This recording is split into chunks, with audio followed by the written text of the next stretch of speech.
Welcome everyone to episode 60 of Thrashcast. So we're at the big 60 tonight. I am your host. My name is Ken, and with me, joining me as my cohorts in crime are Billy and Jim. And how you guys doing tonight, guys? All good. Awesome, awesome. So I know last week we were away due to a technical difficulty with some scheduling conflicts, but we're back. And tonight it's a biggie. So it's a biggie for me because it's one of my favorite albums with Celtic Frost, as I did not mention.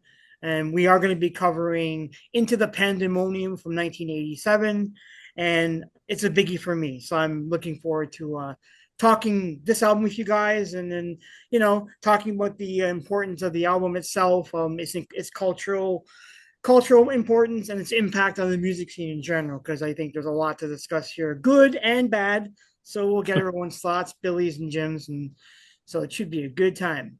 Oh, and before we go any further, I should bring up the fact that our final segment tonight's something a little bit different. We're going to be doing a fun exercise, so we decided to give 8 to 10 songs that we would have on a mixtape. So just think it's 1987. You got a mixtape for yourself, or you're giving it to a buddy of yours. So that should be a fun little exercise too. Looking forward to that. So I hope you guys pick some songs. I got about 10. I could have picked thousands of songs, to be honest, but Yeah. I found 10 that I think are worthy for a mixtape. So that should be pretty cool. Oh, So yeah. sorry, you were gonna say something, Billy? No, I was going to say the same thing. Like I was going through the list of albums released, and I started writing songs down, and then I just cut it at 11. I didn't even get halfway through the release albums yet, Yeah. but Oh wow. Yeah, I know. I know. There's too so many many good great things. music. Yeah, yeah, I know. I hear you there. All right. So tonight, before we begin, we'll just give everyone a heads up on where you can find us. You can find us at horrormetalsounds.com. You can go to our YouTube channel, find us there. You can find us on Rumble, Spotify, and now you can find us on TikTok. We've started a TikTok account. Oh, So if you want to go there, you can check us out there. So the more places that we're up, the better for everybody. So that should be fun. So before we get into our opening segment, actually our question segment, we'll start with our news and our spinning items. And Jim, did you want to start us off tonight? Yeah, sure. I don't really have much news, but I did pick up. Hey, man, it's been a rough couple of weeks for buying music because I find there's a lot of like special editions and stuff coming out. There's not like, so I've been going backwards and buying some older stuff. So I picked up, actually got picked up today the original Fate's Warning. It's not an original. This is a Cool. record from 2002, but this is their Night on Brocken, which is their debut album. So I have it Yeah. on cassette, but I wanted to get it on CD. So got a used copy of that actually today. So that Cool. was kind of cool. And I also picked up, as I continue to collect, Destroyer 666. Mm. I continue to go. I got this one here. I think it's 2016 Cold Steel for an Iron Age. So that's my third one in their catalog. And last week, I was able to pick up, and I'm absolutely loving this. This could hit my top 15 of the year. Not necessarily metal, but the new Volbeat. I love this album. I mean, I've been playing it nonstop. It's really, really cool. I like it. The two singles were great that were released, but I find it's really, really good. I'm really liking it. It's not like their original heavier stuff. There's a couple of maybe heavier tracks on it, but a lot of it's a little bit more. I would consider it more of a rock kind of Doors mixed with a little bit of. It's kind of got a Doors sound, a Jim Morrison sound for me. Maybe that's why I like it, because I'm a huge Doors fan as well. But no, I've been really digging it. So that's been being played over and over again at my house. So that's Nice. all I Okay, got cool. for Okay, cool. How about you, Billy? Yeah, two items, nothing to show. I'm in a hotel room here in Montreal, so my stuff is back home. But one news item that's kind of cool for our Canadian listeners. We have two Canadian bands, actually two Ontario bands, I believe. Raider and Invicta, both cool thrash death bands, announced a mini Ontario October tour in August. 7 dates, one in Montreal.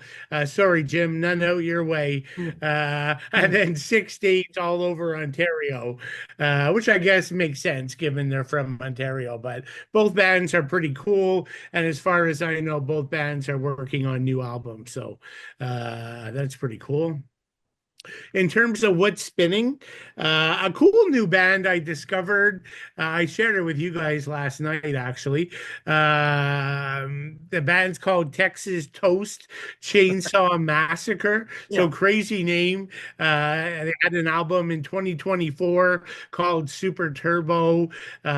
Despite the name, they're not actually from Texas. They're from Illinois, probably Chicago. Very similar to I guess I would say DRI, like if you like that style of old school crossover, but where DRI had more social lyrics to some degree, this is more comedy type lyrics, but the music's pretty kick-ass. So I think if you like that style, give it a listen. It didn't get a lot of attention as far as I know in 2024, but never too late to discover it. Yeah, it's cool. That's it for me. Cool. Yeah, hey Billy, I got tickets though to go see April Wine in March. Okay, cool. Like, man, the only bands coming here are like just like I got tickets to see Leonard Skinner in September. I'm thinking about going to see Foreigner. I don't know when that is in October. It's like all these bands are coming, but I'm not getting anything like that. Nothing metal. Man, it sucks to be on the East Coast, it seems. I mean, I did. Okay, 2 weekends ago, I got to go see Parabolis, the Tool tribute band from Montreal. Now they drew they drew a pretty good crowd of about, I don't know, 1,200 or 1,500, and I mean they put on one hell of a show here. It was awesome, but other than that, man, it's so dry here. It's not even funny. Man, that sucks, Jim. Yeah, We feel for you. We do. I'm willing, if Raider would come out here, I'll pay double for tickets. Like just me myself, I'll go pay double. So if any of the members are listening, come out here. Yeah. I'll pay double. I'll buy 4 tickets and just go myself. Oh, I know it sucks. It sucks when you don't live like in a big city and bands don't come there. I know it totally drags. Yeah. What a drag. Well, I don't have a lot of news either tonight, but I know we just heard this yesterday that Chuck Profis, the original drummer for Agent Steel, passed away. He was 61, so that's kind of sad. And then the other little bit of news that I had was I was reading that Eric Peterson did a recent interview with the Mixtape podcast, and he stated the album is they're now currently mastering it, so they did the mixing, now onto mastering, and it will be ready for a fall release. So that's kind of cool. I'm kind of looking forward to that. They're in the middle of finalizing the artwork, so I can't wait for that to be unveiled. Hopefully, it's good. The way everyone's talking about this album, I'm excited to hear it. Hopefully, it's just like killer thrash all the way through.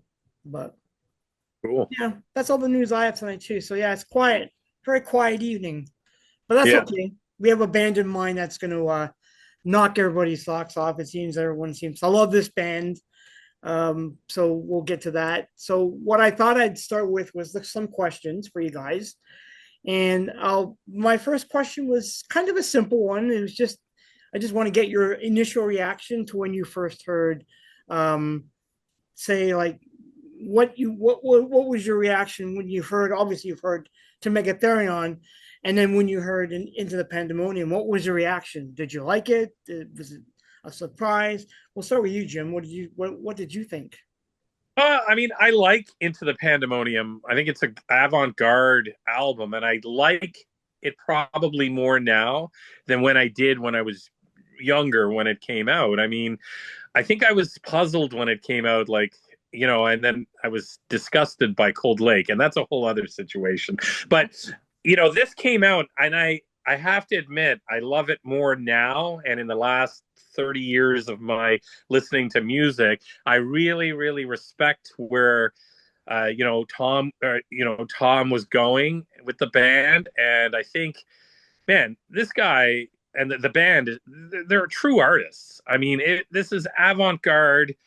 It doesn't fit in a box, this album, which I like. It doesn't fit in a genre, and that's cool. It has just everything. And I think that it's an important album. And I love To Megatherion. I love Morbid Tales. I mean, they're awesome albums. And I remember the first time I saw the video for Circle of the Tyrants, I was like, who are these guys? I mean, it was like almost the same feeling when I saw Voivod's War and Pain, and I saw them on Much Music, and they were wearing gas masks. I mean, the down tuning and the brutalness of it made me want to find out what the heck this is all about. But this kind of came out, and I bought it, and I was like, okay, wow. Half of it at the time, I was like, puzzled, but then half of it I really, really was drawn to. But now I there's a couple of songs on it that I'm probably not as fond of, but I like the album way more now than I did back then when I was younger. Okay, cool. And Billy, what are your thoughts? Yeah, no, I mean, this will be a common theme, I guess. I'm not a big fan of this record. I'll start by saying there's 3 absolutely incredible songs on this record that help save it. And so for me, Megatherion had experimentation, and that was cool. Just in my view, this thing goes too far, and not that I'm necessarily against it. I'm against it. Like, it's not what I want from Celtic Frost. And so probably the biggest theme that comes across the album, not on those 3 songs I love, but the rest of the album, I just can't explain how much I hate Tom's vocals. Like, he's drastically changed his style. Like, he's basically doing this slow moaning, whining voice, very much like The Cure would do. And I know many people, like, every time I hear someone review this album, a lot of people love it, and a lot of people don't like his big change in vocals. But for me, I just can't get past that vocal. Like, it's just so boring. It's so dull. And nobody can tell me, like, he didn't drastically change his vocal approach, because he totally did. Like, I prefer his vocals on Cold Lake. At least Cold Lake as a whole is a consistent album. This thing's all over the place, like that rap song. Don't even get me started, that rap industrial piece of crap. Like, the only saving grace is Tom basically came out and said he went too far, and that never should have been on the album. So yeah, I agree. Like, there's all these odd songs that have nothing to do with core Celtic Frost, and when you throw them all in this blender, it's just not a consistent or a cohesive album in my opinion. I like even the Tristesse de la Lune. It's an okay song. Like, it's not what I come to for Celtic Frost. Like, if I want to hear that music, I'll go listen to like Beethoven and Mozart, who have mastered this style like 100 years before Tom even tried to play with it. Like, I don't get why it's on there for a Celtic Frost album. And the French vocals, like, okay, that's cool. But again, if I want to hear that, I'll listen to Parisian music. It's not what I'm coming for Celtic Frost for. So, and again, I get it. Like, I know a lot of people love this album. I know a lot of people hate this album. I know a lot of people are where I am. They like about half, and they absolutely hate about half. So yeah, everyone follows his personal taste, but yeah, it's just like I just think he decided to experiment too much, and it drastically changed the sound, and it set down a journey. Like, let's not even talk about what came after this, but anyways. That's my view. That's fair. That's fair. Well, you both know I'm pretty much going to be on an island to myself tonight, because I think this album is a masterpiece for me. I think it's a brilliant album from track 1 to track 10. And you love that rap song. I don't mind the rap song. It's fine. It's not perfect, and it seems to be. Does it belong on a Celtic Frost album? No, I agree with you, Billy. I won't argue with you on that point. It doesn't really, it shouldn't really be on the album. I like the song itself, but yeah, if you're looking at it in the context of the style of the album, probably not. But I think to go back to your point though, Bill, you were saying the vocal style. So it's kind of like I heard someone call it gothic crooning. Yeah, what I've heard somebody call it. I thought, well, that's interesting. I don't mind the style of the vocals. The vocals are fine for me. I can live with them because he's doing something that is kind of different. Now I understand that to make it there, and the vocals are really good on that album, and everyone loves that. And then he gets this album and he makes a change. So it's understood. I get that point. but you know what? Yeah. You know what though? I mean, this was their most successful record. Yes. So in all fairness, number one, number two, I don't find it gets as much hate. I find it flies under that hate radar way more than Cold Lake. I mean, Well, Cold Lake, yes. but that's from Tom himself, who hasn't. He's discombobulated himself from Cold Lake. So again, the fans would do the same thing to some degree, I guess, like myself. But I think it's. I agree with both of you guys. I like it. I like it more now, but I also like Rush more now than when I was young. When I was young growing up, I listened to a Motley Crue album, Shout at the Devil, before I'd listen to Moving Pictures back then. But now, obviously, I would switch that around. Yeah, that's fine. I think this album has aged well. I think this yes their catalog of being a more, and I'll give Cold Lake, okay, they went that way. I wouldn't even say they went pop. I would say they went a little bit more sleaze metal, like an LA Guns to me. Kinda, yeah. Just I didn't like the foofta look and the whole kind of the whole hair metal-y kind of look. I mean, their sound was a good rock album, but it's, again, I guess Billy's making a good point, because I'm making the same point about Cold Lake. It isn't Celtic Frost. This, I find, is and Billy's right. There's experimentation onto Megatheron, especially from Morbid Tales. But in my mind, I think this is more of a complete catalog, part of their catalog than Cold Lake would be. I keep comparing them to. Well, and one thing I did is just like I went back to look at the sales numbers. Yeah. So it's interesting. Like, you can't say this album was more successful than to Megatherion, because Megatherion, it never got reported. So they have no idea how many copies it actually sold.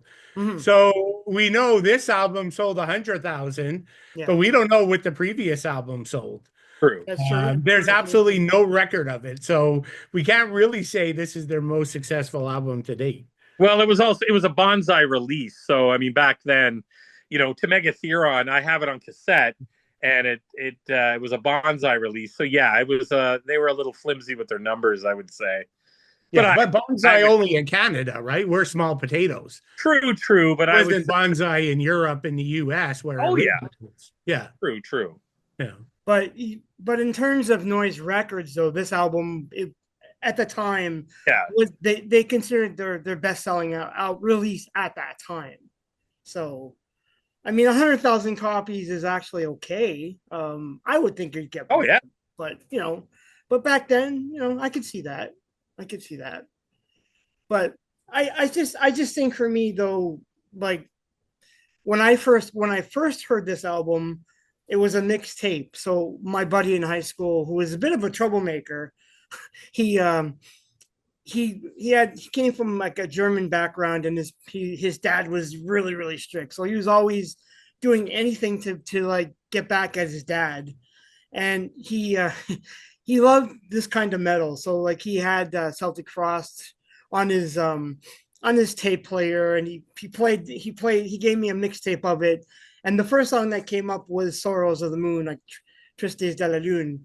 And to me, it creeped me out, because it was like I I couldn't remember or recall hearing like this kind of creepy female vocals. It was just really creepy. It creeped the fuck out of me, and it stuck with me. So I think that's where my I guess my love or my interest comes from. So I've heard it, and it's like, oh, this is really good, and it, and then I eventually got the album, and I really liked the album. But there is some, of course, there's a lot of experimentation on it, and so I do understand why fans may not be so happy about the experimentation, but I like the experimentation. It works for me.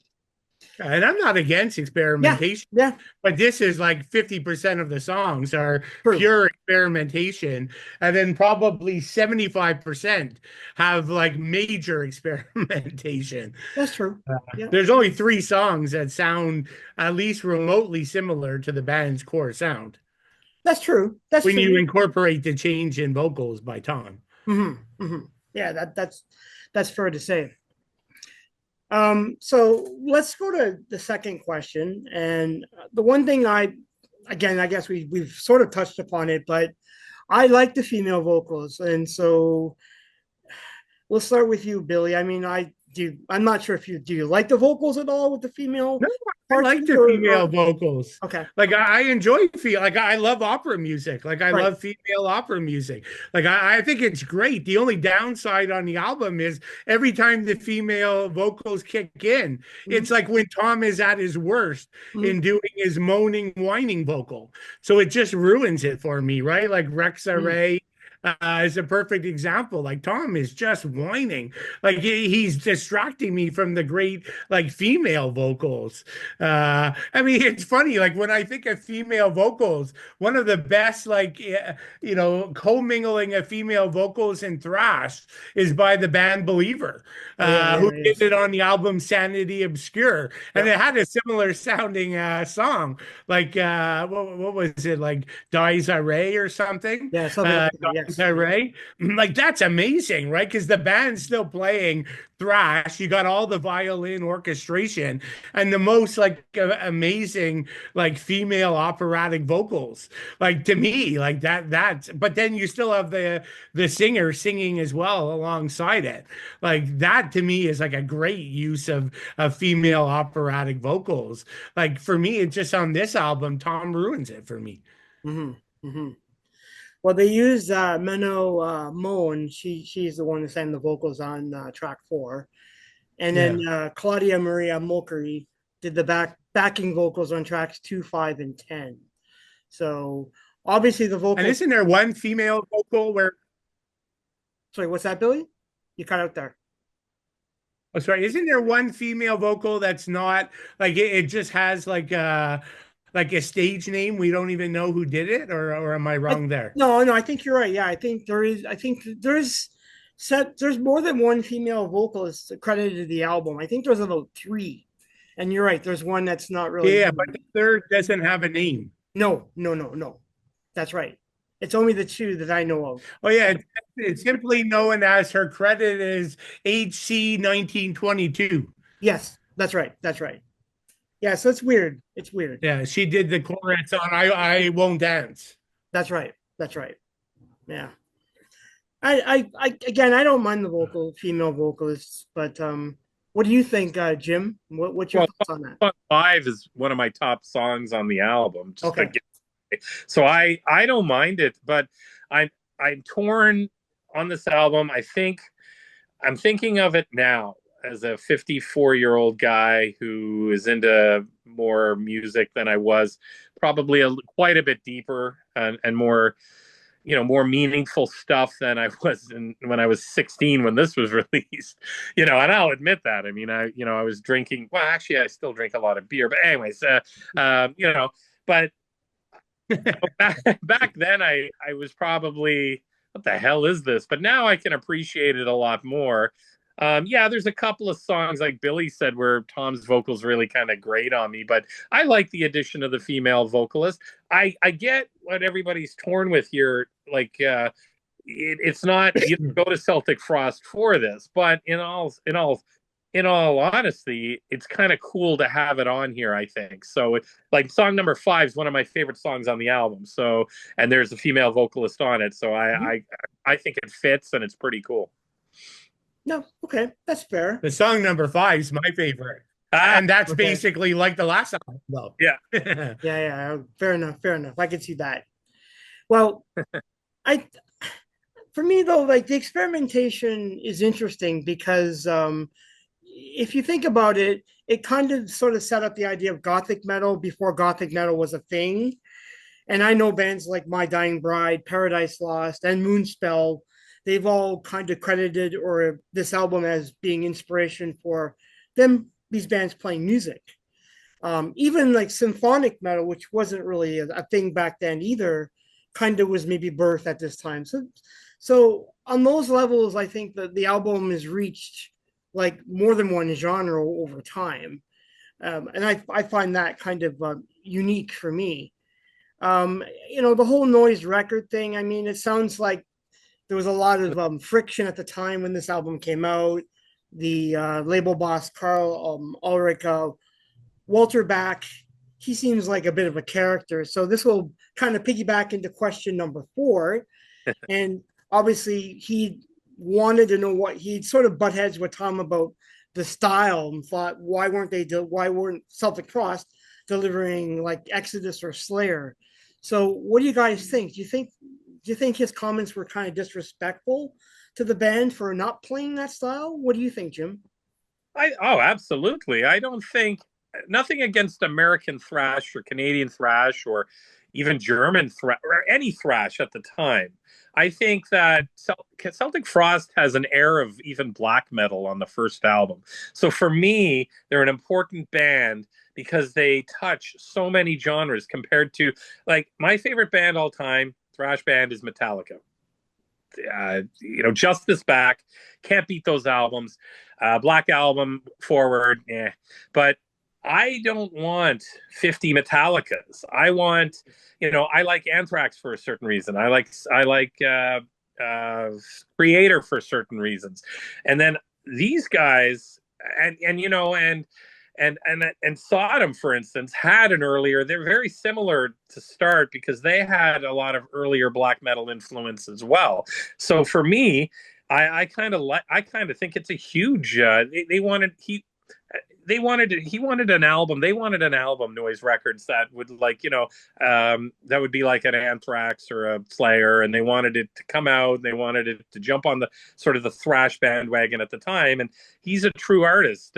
Tom's a true artist and wanted to go in a different direction. And absolutely, I understand what the label's saying. And then, Tom gave into the label. I don't know if it was this label or what label, come the next album, and we see how that went. So, it kind of wiped that album off the map. So for me, I think it's a very intelligent album, and I think it was avant-garde for the time. I think you've got a great mix of industrial. I mean, we're going to talk about it: industrial, thrash, black metal, death metal, operatic. You've got everything in there, symphonic even. You've got, and as you guys were saying, even rap. I mean, but I honestly think that it's I think it's avant-garde for me. I think it's something that, and Voivod, a lot of people that do not get Voivod. A lot of people I talk to, or even Tool for that matter, a lot of people don't like certain bands for certain reasons. And I think that these are the bands as a group that are kind of breaking the boundaries of what they're doing. I mean, you either get it or you don't. And I think this album, he pretty much threw it out there. Whether it sold 100,000 worldwide, and since then it's had so many releases. I've got the newer release, so I mean it's still selling. And I have this one here. To Megatheron, and yeah, exactly, that's the one I have. Yeah, that's the one I like. I like this a lot. Yeah, and same with Morbid Tales. They have the Morbid Tales EP, and then you can get the Morbid Tales as the American release with the full album. So I think it's great that a lot of people are figuring this out and looking at it. But I mean, it's just avant-garde to me. It's just another step outside the box. Yeah, maybe some of the songs he took it a bit too far, and again, it would be the same argument why I don't like I keep calling it Cold Lake. What is the song on it? Cherry Fields or Cherry Oh, you're Blossom? thinking of Orchards. cherry, what is it? Cherry orchards? Yeah, Cherry Cherry Orchards. Orchards. Yeah. One of my favorite songs. Oh man. Anyways, but and again too, that album would have been a great album for me if it was released under a different name and it wasn't Tom Warrior on the front. I mean, that's big time. I threw my cassette Well, away. I've never done that before. they even changed the logo if you look at Yeah, the way they did the CF I kind hate of thing. So I don't like this logo either. I prefer the classic logo, but it's interesting. Well, what do you but think, yeah, Billy? I just think What? it's so. I think it's just a step out of the box, and you had to. And I mean, it started with the album. Like the album art on this album, which I know is going to be another question, is fantastic. I mean, this any heavy metal guy is like, oh yeah, this looks balls out. You know, it's wicked, and it's got that creepy sort of gothic painting that just kind of you wonder what the hell's going on here. You know, it's pretty. I think it's pretty cool. We'll get to that in a sec, but I'll just let Billy have Yeah. his we'll weigh with some of Billy's thoughts on what he thinks of this bill label and everything. Go ahead, Billy. Yeah, so I mean, the noise label, let's face it, if you read the book, which is a great book, Yeah. every band ended up hating that label. Yeah. So like, so I mean, there's no difference between Celtic Frost and them. So Ken, like I know you're an artist and you take that view first. I'm like a finance business guy my whole life, so I take that view first. Like Right. if this was my label and this is what Tom dropped on my desk, Yeah. I'd be pissed, right? Like Sure. I don't think that say Slayer or Exodus means it should have been an exact copy of Slayer. Like I Right. think they're looking for like aggressive like thrash metal, right? The opposite of Right, what right. came through on this album. So yeah, like so not necessarily that specific that this should sound like a Slayer album or an Exodus album, but yeah, I mean it's just so different, right? No label likes that. Sure. Like you basically you know they have a deal with you. They put out their Into the Pandemonium. It was great success, and again, I would argue the only reason this album, if it was more successful, is just the momentum of the band. It's just due to the success of Into the Pandemonium. It just grew the fan base. And as metal kept growing, it's only natural that the next album was going to be bigger. And as we know, as we got through the later 80s, metal got bigger and bigger. So no surprise there. But yeah, I mean, I don't know. Like, I think, joking aside, like, I'd be pretty pissed too if I was the label owner, just like I would have been when Tom would have brought Cold Lake to the table. I mean, like I get it. He's an artistic guy, but he's not like, I don't know who am I. He's not the Beatles, No. right? He hasn't earned the right to come forward with anything he wants, right? He's still a relatively small time musician who needs label support. I mean, this whole thing, I mean, you'll probably talk about was a mess. It tore the band apart. It tore the label apart, just trying to record this damn album. So yeah, like I don't think Tom was in a place where he had the right to do this, and to do like what he did on Cold Lake, right? Like it just is not fair to the label. And maybe in this case, like I think so, it did fairly well. We know Cold Lake was a complete financial disaster. But again, I mean, like we love metal, right? Without the labels, we got no metal, especially back in the 80s, because there was no internet.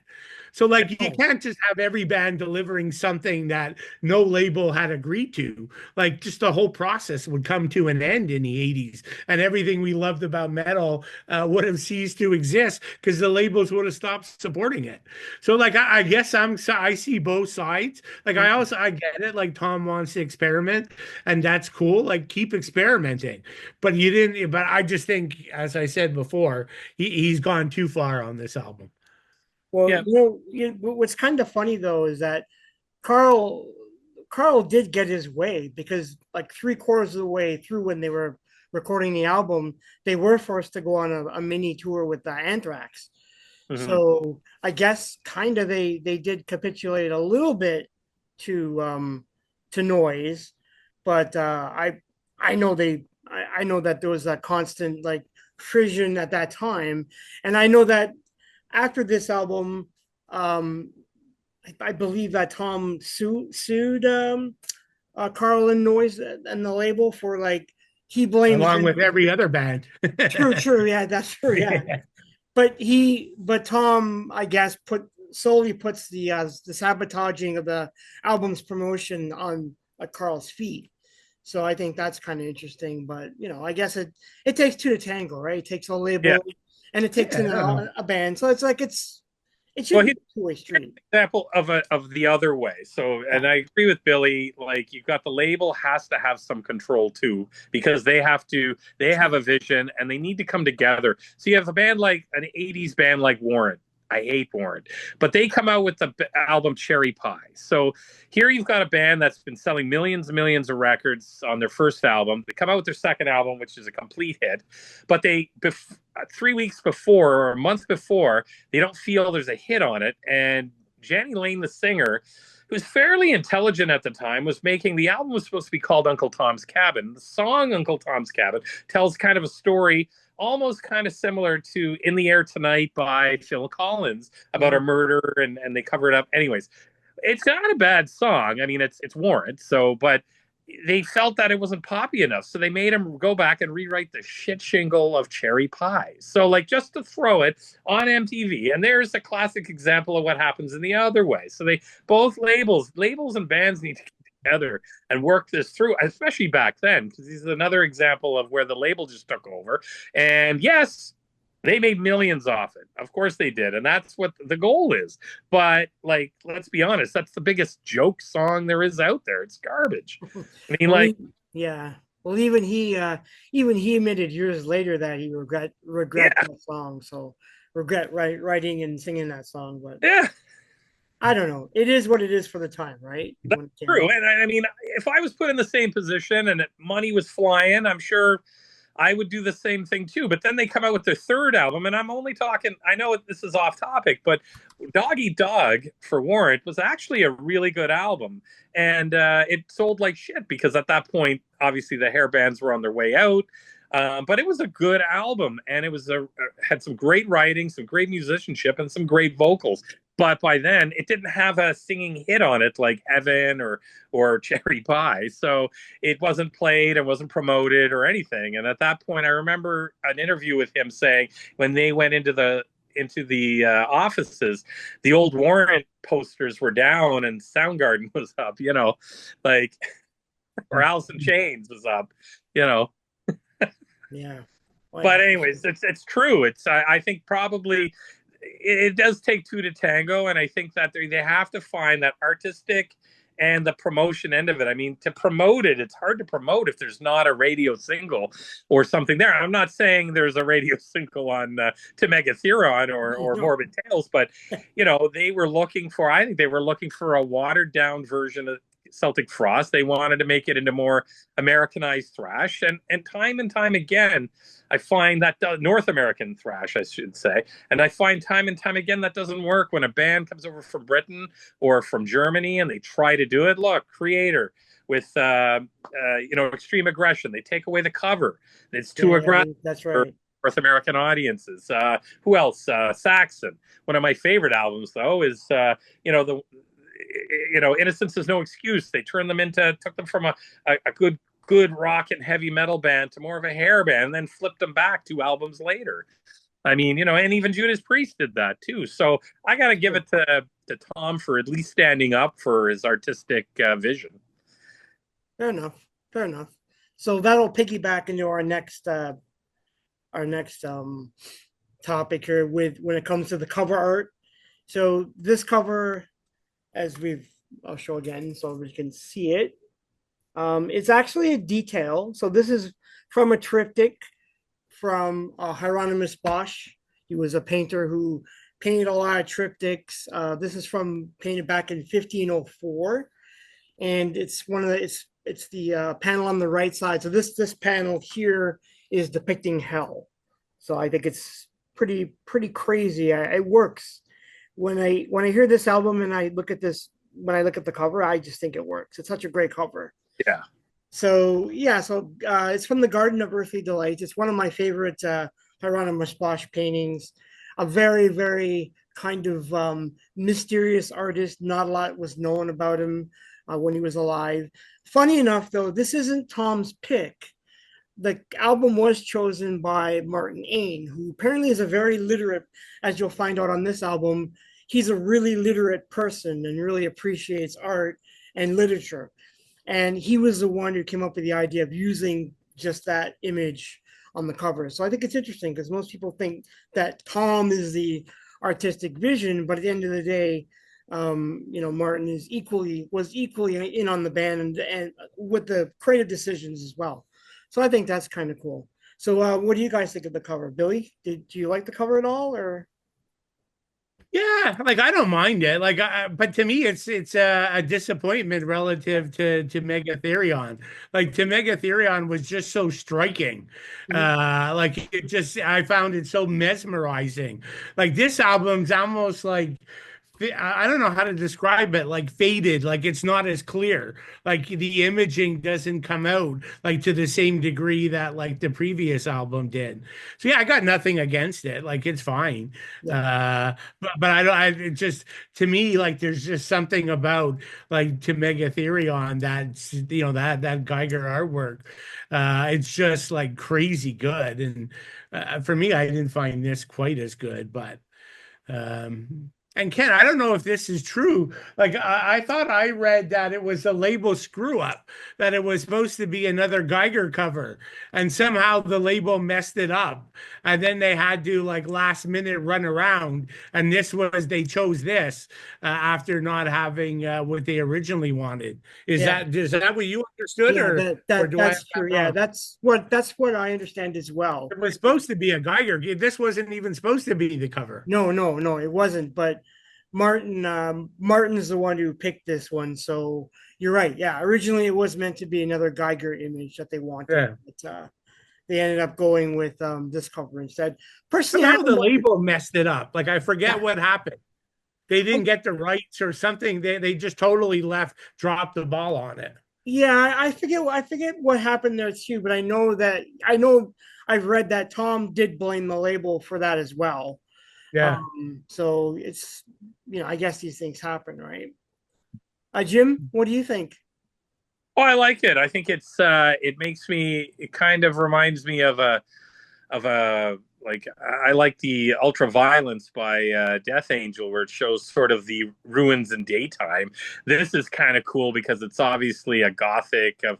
I mean, I didn't know. For me, it wasn't depicting hell; it was depicting just maybe an attack or something. I think it's really cool.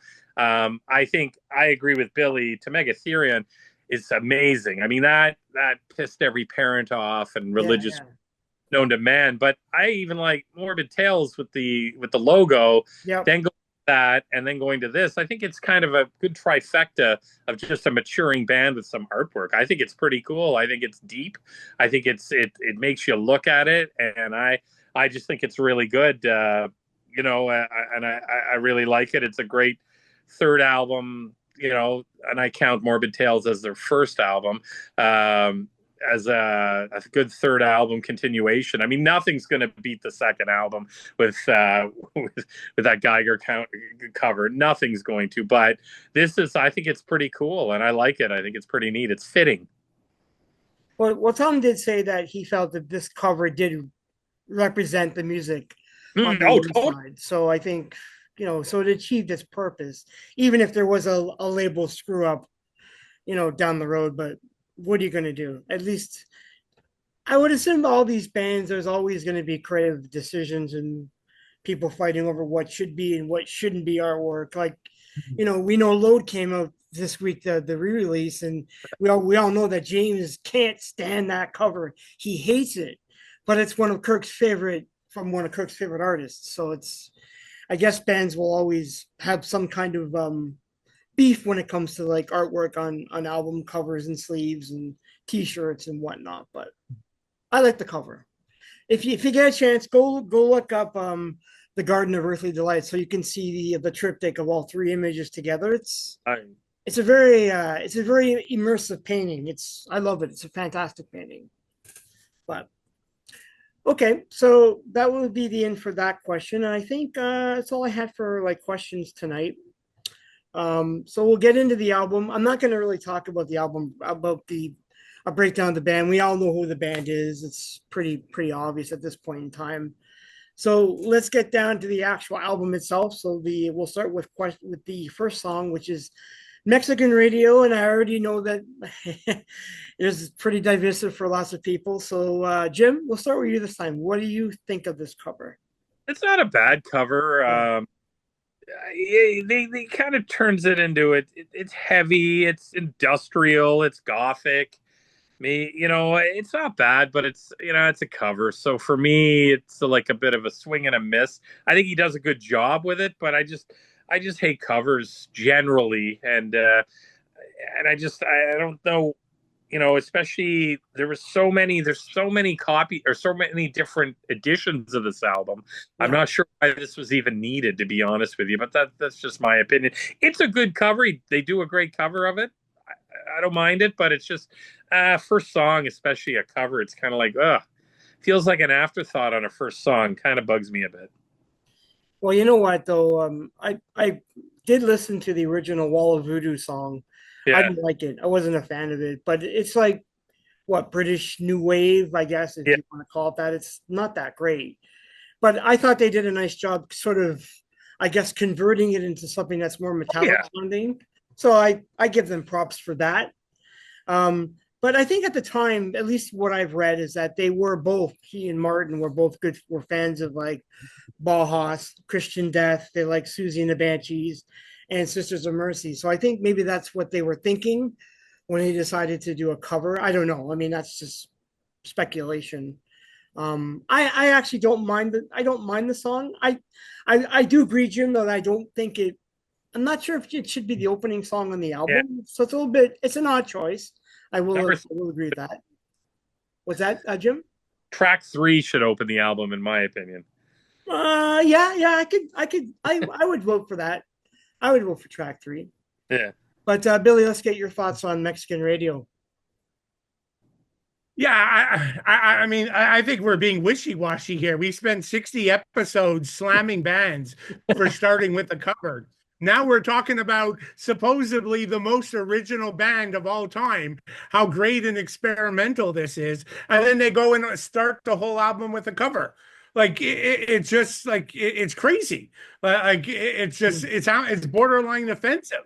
And I find it so interesting that the drummer Reed, he fought like Tom and Martin to the very end to get this thing off the album. Yep. He didn't want any part of it, and obviously he's not the original guy, but like I'm not alone in thinking this has no one of the band members thought this has no place on the album. Like from a cover song, yeah, it's okay. Nothing like super special. I agree with you, Ken. I did go back and listen to the original. I would probably take this over the original. Me too, yeah. But I don't care. The minute they go and stick it in the opening position, they've just started the whole album on the wrong foot. And that's what we've all been saying for 60 episodes. Like if you're going to go and the opening track is so important. Yeah. And so immediately you start playing this album and it's a massive fail on track 1. Mm-hmm. Fair enough. Yeah, that's a good way to look at it. I mean, for sure, it's not the song I would have picked to open the album for sure. I think we all agree. I agree with him. Like go and stick Inner Sanctum. Yeah, Inner Sanctum. It makes no sense to open. I don't get it. Like it just infuriates me. Yeah, I can see that. I agree. Well, Billy, we're going to stick with you for the second song, and that's Mesmerized. And what do you think? Oh God, you sure? Yes, sir. Go for it. So for me, I can't stand it.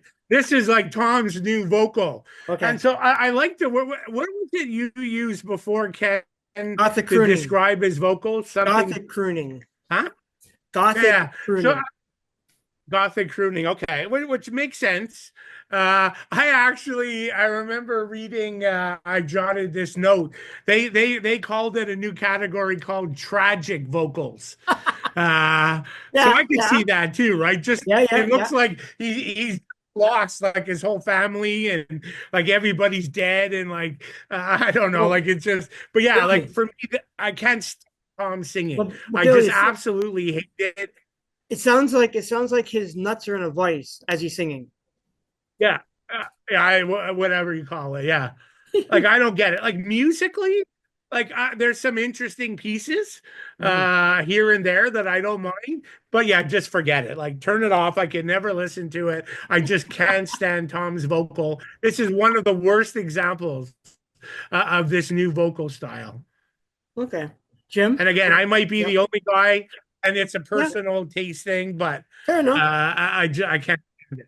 See, I don't mind. I don't mind the vocals here either. I don't have a problem with it. But Jim, what are your thoughts on the vocals? I give this song this song shouldn't be in the number 2 spot. This should be Okay. kind of buried a little bit in the middle of the album for me. At least I like I try like I'm going to try to save it here for me because I like at 50 seconds I find that the song goes into a more traditional chug. So Mhm. then I'm thinking, okay, and there's many vocal nuances throughout this track. I mean, it kind of is a dark industrial vibe to me. Um, I find at 140 the track gets a little more traditional, but yeah, Tom's vocals are definitely. It's almost like I don't know if there's a vocal effect with him or is he just doing it a different way. But it's not.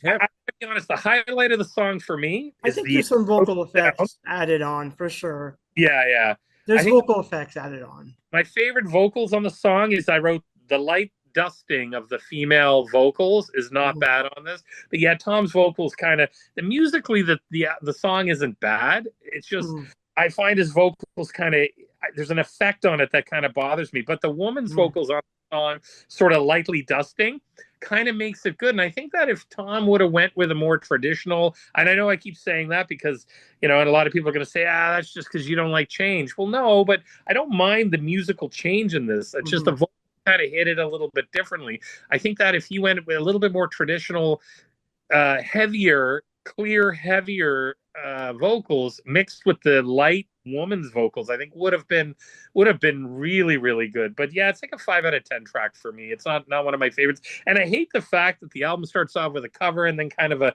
that, and then we go into track 3, which we'll talk about. True. True. I like for So me. then, so Jim, you're basically saying it's very similar to me. So we only got 10 tracks, Yeah, and the first two, one like doesn't belong there, and the second you've given it a 50%. yeah. Yeah, fair enough. But Okay.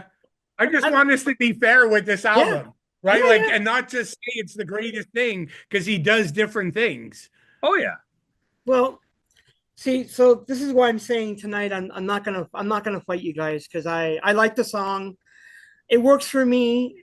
It says things to me that I like. Like I like the fact that it kind of blends in kind of haunting and poetic. It builds up this idea for romantic longing. One of the preoccupations with this album is that Tom likes to sing about the idea of ruins and ancient societies, and this song kind of has it. Now, I like the esoteric vibes. It works for me. But I get that not everyone's gonna like the two kind of style vocals when you get female and then you get Tom's vocals. I mean, yeah, I can understand that. But I don't mind it. The song is fine for me. For me, this kind of style of music has got a creepy vibe to it. Mm. I don't know. That's how I interpret it. It's just creepy. There's something to it. Well, maybe it's because I like the goth. I like the gothic elements. It works for me, and I like that gothic sound. Yeah. So Like you like rock music and I do to some degree. I don't like all of it. It's like yeah. black metal. Like I like elements of black metal, but I don't like the whole kind of metal droning with what you get with black metal. With Yeah. gothic music, I guess your mileage will vary in some of the bands. Now, some of the bands that they were mentioning, like Sisters of Mercy, Christian Death, those bands are kind of okay. But I don't know. I'm not a huge fan of them for myself, but I can live with some of this stuff. But I can see their I guess their affiliations towards like post punk and goth music. Maybe it doesn't work. I don't know. Maybe I guess at the end of the day, it's the overall vibe that I like or the vibe that I get out of it for me. I don't know. I mean, it's like I said, your mileage will vary depending on how you view the song or how the songs are executed. But so we'll Yeah, just no, that's cool. I mean, yeah. I didn't mean to say it's a negative if you No, like no, not goth. at all. I just think, like, you know, you made the point earlier, and I completely agree that Tom has clearly influenced a bunch of goth bands Yes. with this approach. There's no doubt about it. Yeah, Like, yeah. I openly have to admit, I don't like any goth Right. music. Okay. So it's natural I'm not going to be a big fan Okay. of the vocals. But Sure. if people like goth music, then by all means, they probably like these vocals. That's true. That's true to say. But Um, I also think this album promoted a lot of symphonic metal too. So for yeah, yeah. and that's a lot of symphonic bands talk about this album. But you know what though, Jim? There was no symphonic metal at the time. Right. Like it didn't Exactly. exist. Yeah. So he kind of maybe invented it or touched upon it or Yeah. opened people's eyes. That's all I'm saying. I mean, I would agree with you. It's like it's not everyone's cup of tea. I don't know. For me, I don't mind Mesmerized. I do think that we're getting into track 3, Inner Sanctum. It Oh, should have been. I will agree. It should have been the opening track, hands down.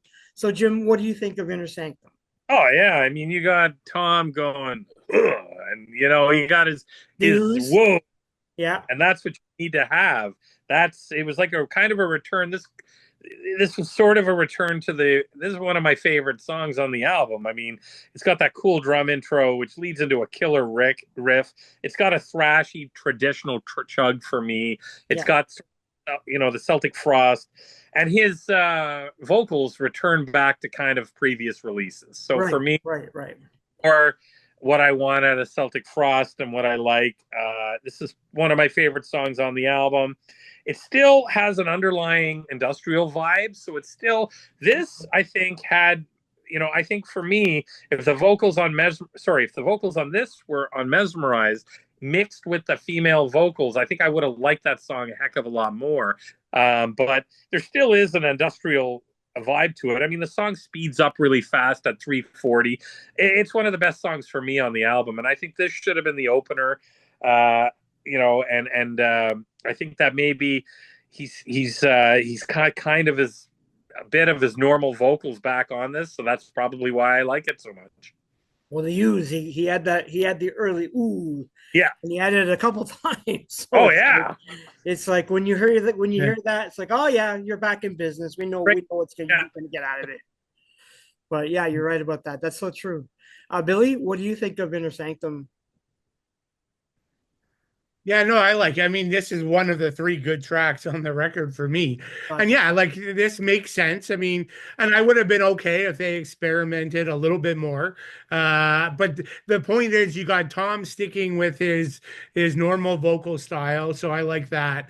And yeah, it's got all the great aspects of what people love Celtic Frost for. So I think that's great. And you're right. Yeah, the grunt comes back. Like it's the first time we hear the grunt. And Yeah. the grunt's not in a lot of places. No. No. You got to appreciate it when we get it. But the other thing I think that's quite interesting, like we all know the story with Coroner and that, members of the Coroner from the Yep. same place as Celtic. And like some of the guys were like roadies with Celtic Frost. But like for me, this is like this song, and particularly the 3 songs I love, they really, you could tell that this is where Coroner vocalist really got his influence, because this really sounds like Coroner's vocals, this song and a couple of the others. And obviously they didn't copy Coroner. No. Were like Yeah. influenced by Celtic. But if you sit and back and listen to this Import Coroner album, like this sounds like so much like the Coroner vocals. Just sort of an interesting side note. Yeah. I like the song quite a But yeah, bit. it's good. Yeah, of course you like it. I figured you would like the song. It's when you hark back to like their old sound, of course everyone's gonna dig this. What I think is cool though for me is Martin is a big fan. As I mentioned, he's a very literate person, so the song is said to be inspired by Emily Bronte, the writer of Wuthering Heights. So I think that's kind of interesting that he had some kind of say or influence on the song itself. I like the song. I agree with you guys. The oohs are great when you hear them. It's just your ears perk up, And the guitars, they're like the buzzsaw guitars are what really I think makes the song interesting for me. So yeah, this is a really, really good song in my mind. And it should have been the first track, but I don't know. I guess after 60 episodes, we've debated and argued on why bands put songs at certain points in time. I guess we'll never know why they decided to do that. It's just so funny. Yeah. So track number 4, another track that I absolutely love, and I know I've already heard Billy's sort of mention that he's not entirely crazy over it. But we'll start with you, Billy. What's your thoughts on Trestes de la Lune? If I'm saying that right, even. I mean, it's okay for what I mean, it's not Celtic Frost, obviously. Yeah. Like, it has nothing to do with Celtic Frost. Maybe lyrically or emotionally, you could argue it can fit into the album, and I'm sure fans will say that, and that's cool. But yeah, I mean, I don't know, I don't get it. Like, it just, I don't know what it's doing on the album. For me, my collection, 20% of my collection is classical.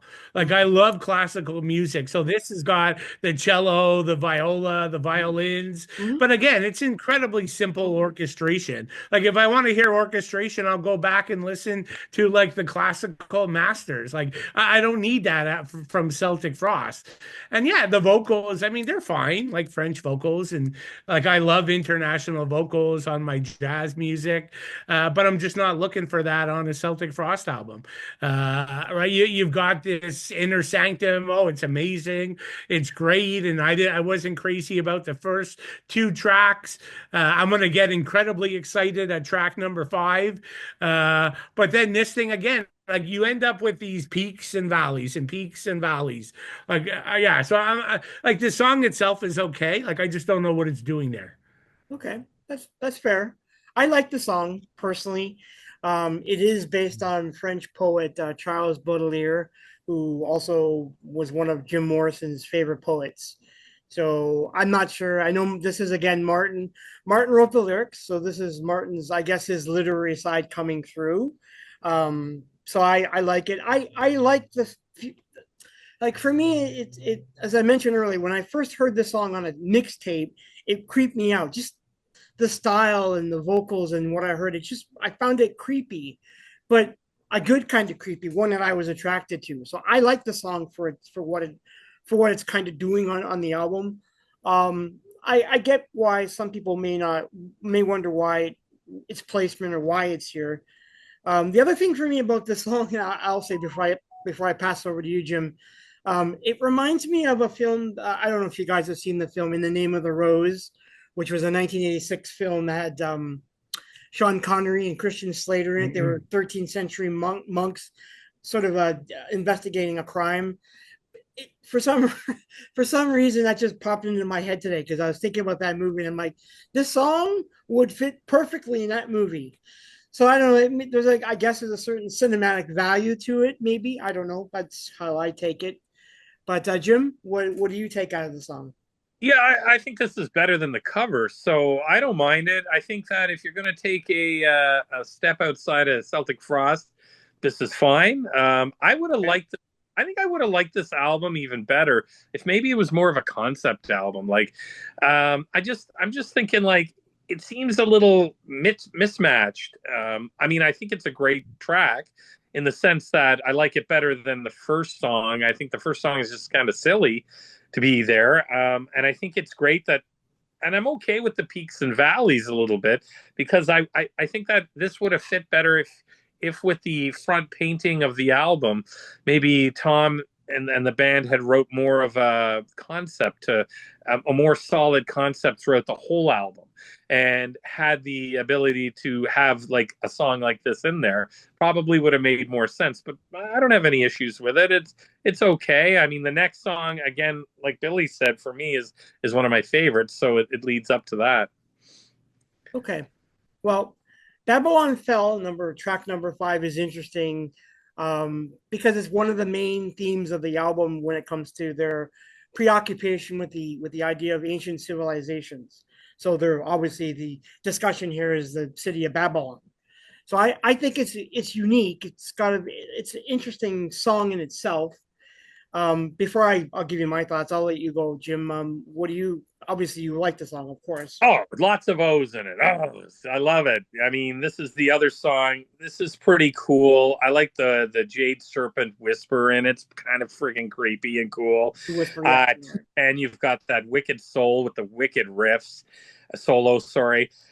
This thing got all kinds of. It's got really cool vocals, good time changes, more like original Frost. So for me, in 45 seconds, it's got that great thrash intro. 45 seconds, the vocals come in. I mean, this is just a win-win for me, all over the place. And I wish, and they could have started the album off with Inner Sanctum and had this as a 1-2 punch to get, and I think it would have really done well. I mean, the album did well anyways, but I just think it's a really, really great song. And and it's funny you brought up the story of the Babylon. I think maybe it would have been cool to have like maybe a more of a theme throughout the whole album, that rather than sort of the mismatch of what's kind of going on with some of it. But yeah, this is a kick-ass song. Okay, yeah. I mean, yeah, I get it. I see why like longtime Frost fans will love the song. Oh Uh, yeah. I'm going to pass over to you, Billy, but I just want to preface this with a question towards you. Because I know that here you get the crooning next, like he changes vocal styles in the song, the crooning to the more gruff and harsh vocals. What do you think of that? Yeah, no. So like I get 150, he goes back into his dreadful mode, but Right. it's kept to a minimum. Okay. Like I find this issue again comes up more in track number 6, Yeah. Okay. which is Yeah. like another probably my third favorite song. And he's doing the two styles far more. So yeah, track number 5 is definitely my favorite song Okay. on the album. I also think it has some of the best drumming. Like Reed has like some really cool drumming intricacies and some cool fills all over it. It's a good written track. It's Celtic Frost fans love it. Like I love that Tom grunt at 130 that goes into that amazing heavy riff. Like it's Yes. almost as memorable as that cool part in Circle of the Tyrants. So that's really cool. But yeah, you're right. He goes back to that vocal style, Yeah. but thankfully it's brief. But overall, the song's still great. Like I think it's a great song. But yeah, like what can I do? Like I'll take what I can get. So yeah, it's a good one. Okay. All right, that's good. And I would have closed with this because I Oh, is it think okay? this Yeah. album is a complete failure with open and closing tracks. Fair enough. Yeah, that's a good point. That would make a lot of sense.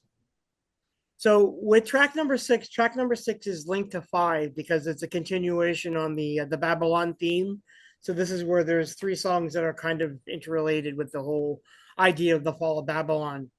So Tom wrote this one. It's got a very dark and it deals with like decay, existential despair. I like the lyrics here. There's a lot of interesting lyrics for me. Um, I don't know. Some people might like the song. Some people don't like the song. But what do you think, Billy? Oh, sorry. Are you doing 5 or you moved to 6. 6? We're moving to 6. Sorry. Oh, okay.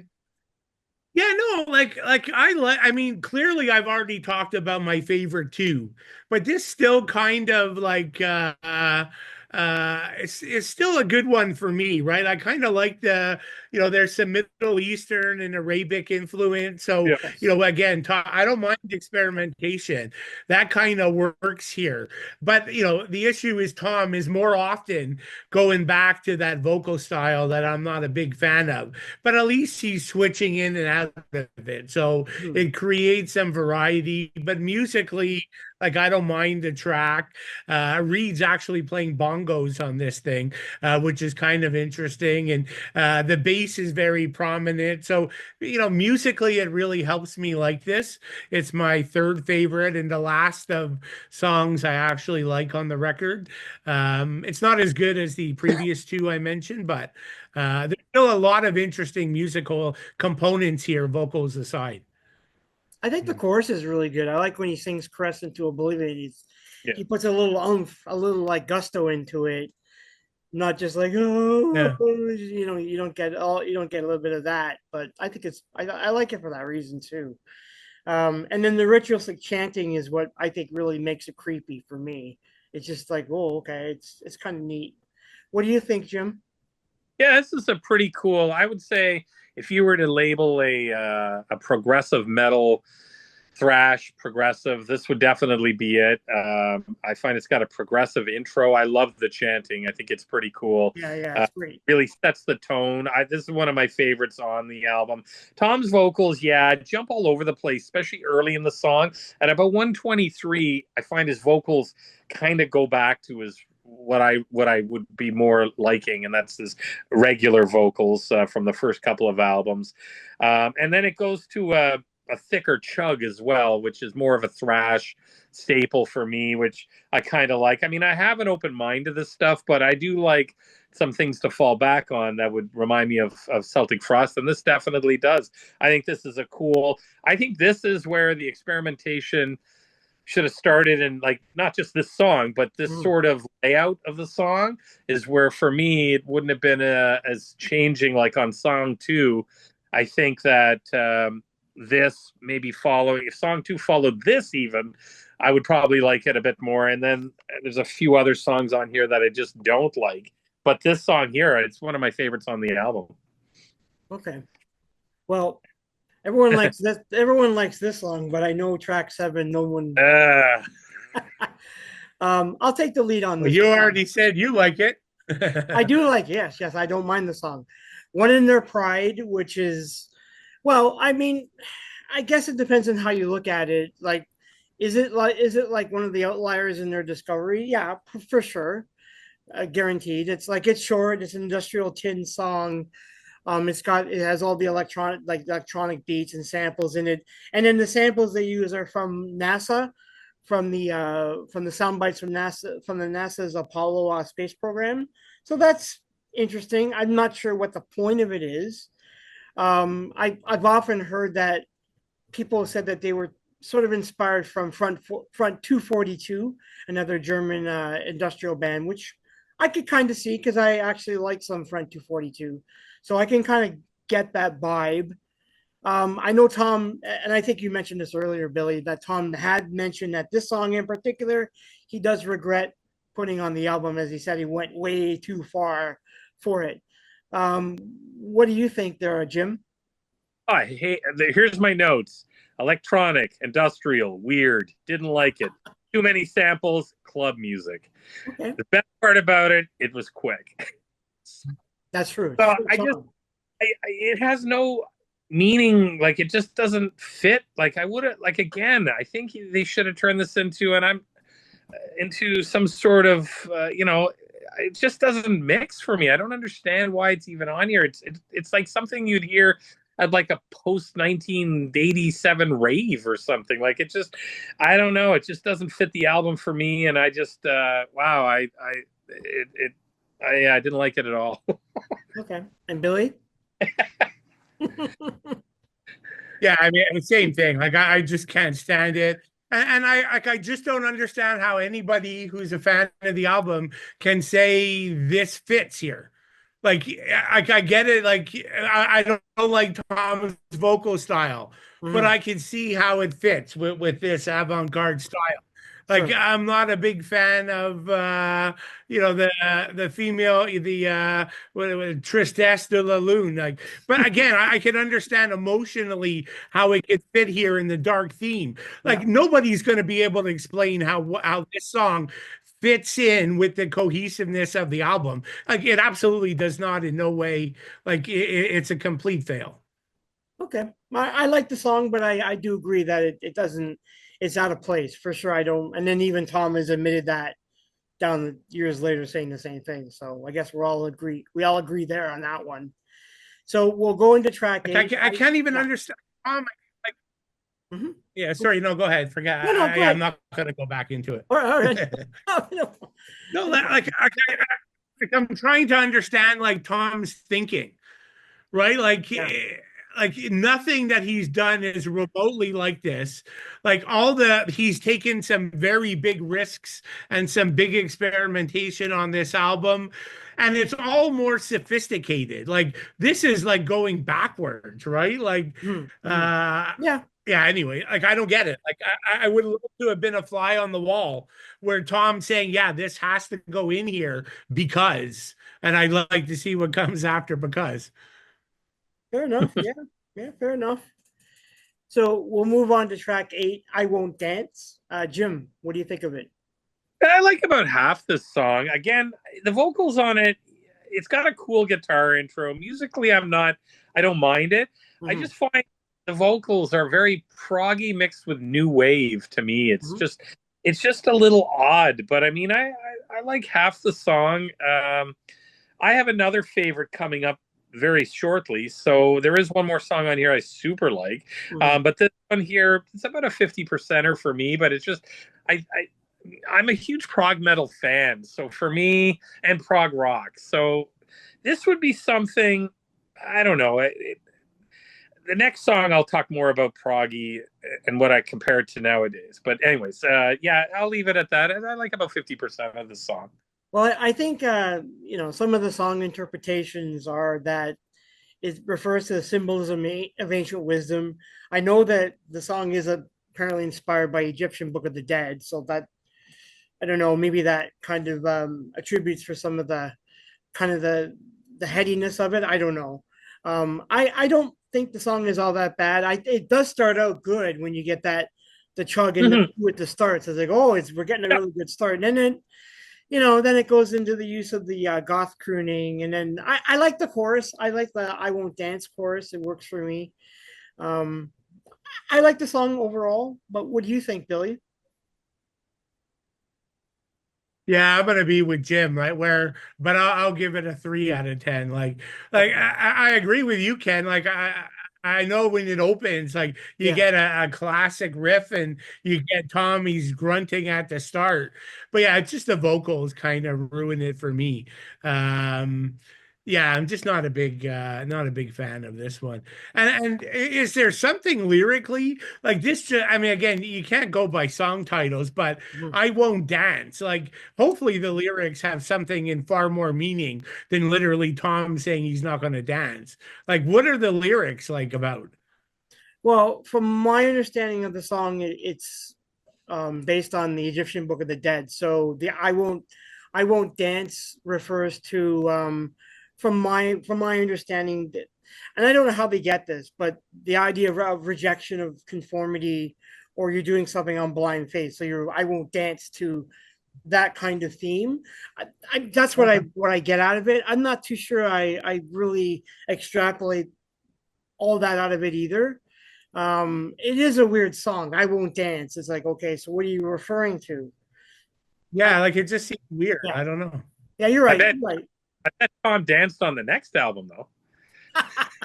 He probably did. You're good one, Jimmy. Uh, Good one. He probably did. Maybe this song was setting that up because this is the kind of song title you would have gotten on that cold lake. yeah. Which is kind of funny that you mention it. Ah. All right, so we'll move on to track 9, Rex Ire, Requiem. What do you think, Billy? Yeah, so I mean, I'm not a huge fan just because Tom ruins it for me. Like Okay. musically, I think it's pretty cool. Like I like the orchestrations, kind of more similar to what we got on the last album, right? Like the French horn and the Tiffany drums are back, so that's kind of cool. So yeah, I think musically, it's an interesting journey. I'm pretty cool with it. I like it. I like the female vocals, but again, it's just Tom's vocal style. I just can't bear it. So it Well, ruins it for you don't. So that part when he says orchards of fear and he really emphasized that you don't like that part of the song, that it's vocal six style. minutes. Like what one or two like words is not going to change the overall No, moaning 6 minutes. no, but for some reason for me that just sticks out in my mind. Like I don't know. Yeah, I can't say every word out of his mouth is not good, Yeah. but just the overall theme of the vocal style it just puts the song down for me. Okay, so if he had sung the song like after saying Orchards of Fear and he sung in that style, I'm assuming the Yeah, song it would be would much better. Yeah, yeah. right, right. Because Okay, I that's mean, I wrote a point for this song, but Jim already mentioned it. yeah. The the contrast of the female vocals Right. would be so much greater and impactful if Tom was using his more like extreme vocal style, right? Like, because then the contrast between the two would be pretty incredible. But like here, I just find Tom distracts from the female vocalist. But again, it's a personal taste thing, right? So Yeah, yeah, but I yeah. bet you guys both like this, and that's cool. I love the song. I think it's great. I don't have a problem with the song at all. I like the female operatic vocals. It works for me. And this song is also the final song that goes back to the Fall of Babylon. It's sort of there are three songs that are kind of grouped together. This is one of them. I think the song is great. What about you, Jim? Yeah, I like it. It's one of my favorites on the album in the sense that I kind of get a 1970s mixed with Blood Incantations, Absolute Elsewhere Mhm. album to some degree. Not necessarily, obviously, not with the female vocals or even Tom's vocals to some degree, but the kind of vibe it gives me from it. It gives me a heavy amount of prog metal on this. I like the female and Tom's vocals. Tom's vocals for me on this aren't as bad as the say song maybe some another song coming up, but or songs I've talked about in the past on this. But this one here's got a good. I think it's pretty cool. I mean, it gets heavy in parts. I mean, it is a long song, but I kind of get like more of a. This is like a absolute elsewhere blood incantation sort of kind of vision long before that album obviously that came out last year. This would be something in its infancy for me to think of that when I think about it. And that's the first thing when I was re-listening to this again, that's the first thing that came to mind for me. And I actually really like this song. Well, Requiem, this song itself, they actually did redo in 2019 with Triptychon during the Roadburn Festival. So they've actually released under Triptychon though, released a live album where they performed this song. They performed a middle song called Winter Requiem. So this is what's interesting about this live album. When Monothesis came out, they did do a sequel to this song, and it was called Winter Requiem, Chapter 3 Finale. But where was the second part? So the second part of the song actually is called Grave Eternal, and it was never released. They recorded it, but never released it.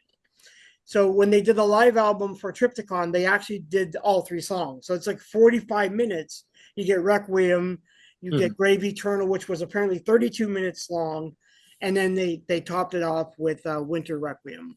And it's a great piece. It's a fantastic. I love that album. I have the album, and I totally love it. I think it's fantastic. But so I think that's where their mindset was. It's if you're looking at it from that perspective, years later, and you're into that kind of music. But you're right, Jim. What you were saying, just to go back to your point for a sec, how this kind of song would have inspired other bands years down the road. So it's interesting in that regards. But that's just I love Requiem. Requiem is a great album. I totally as a live album that they did, it's fantastic. But that's just me. So the last song, well, is it really a song? Track 10, Oriental Masquerade. Billy, go for it. I mean, there's nothing here, right? It's like a dark and atmospheric instrumental. You get the French horns, the timpani drums are back. Like it's cool, but it's a minute, so like it's meaningless. Yeah, that's true. I'd But be it's okay. like Again, why this is at the end is bizarre. well, I think it's like an outro or the final curtain call, as some call it. I get Conan the Barbarian vibes out of it for me. That's what comes to mind when I think about this. Conan the Barbarian. Yeah. It's funny now that you made me. So now that we're throwing out movie references, so track 9, for me, Tom's vocals there are like the guy from the killer from Silence of the Lambs. Put it in the basket. Like if he was singing, that's what that's what I picture. Buffalo Bill. Buffalo Bill. Like that's what it sounds like, the vocals to me, if he was singing. Yeah, fair enough. There's definitely a lot of cinematic references in this album, I think. But I doubt they intended that one, but no, well, hell, that was like way before, anyways. exactly, exactly. And sorry, Jim, we'll give you the final thought on Oriental Masquerade. Any thoughts? Billy hit it on the head. I mean, it's a dark classical piece, which is cool. Again, if it was a concept album, probably have a better fit for me. It just and maybe in the middle of the album somewhere and finish off with 9. What I just think, yeah, the album's not bookend very well at all. Yeah, it's hard to even call it a song. It's just like, Yeah. oh, here's a little sliver for you to hear. You Yeah. know? It is odd. I will admit you open with this weird industrial kind of I guess it's such a weird song, and then you close with this kind of little tidbit. So it's an unusual way, but I don't know. I mean, I guess if we were flies on a wall, hearing at the time when they were discussing this, who knows what they had in mind or why they were considering the way the tracks are like laid out. I don't know. It's weird. Yeah. It's very weird. All right, guys. So that's the album. Obviously, there's a lot of interesting points for and against it. So, and I know even online there's lots of that as well. So, but yeah, and there's a great, like, not to promote someone else's channel, yeah, but there's a great like, I know, Ken, you're a big fan of this channel, and Jim, I'm not sure if you are, but Sea of Tranquility, like, they do a ranking of I watched that of the catalog with Chris Allo, who's like a long-time writer, heavy metal writer and journalist, and interviewing. He traveled the world to interview bands, and it's funny. Like, they go crazy on this album, the way they review this. So I won't give any of it away, but like, listen to ours first, then go back and listen to theirs. Yeah, I've heard that episode because it was like they did it like 3 years ago, but it's good. Yeah, It was a long time ago, but I remember it being a pretty good episode. It came up on my YouTube feed just recently again. Yeah, me too. Like, and that's why I think, because we were probably doing research and Googling or doing stuff, so it started throwing like recommendations out on the Frost. Yeah, it came up, and I know I heard it when they did it originally, because me too. They did it during COVID when what's his name was when he was growing his hair long. So, yeah.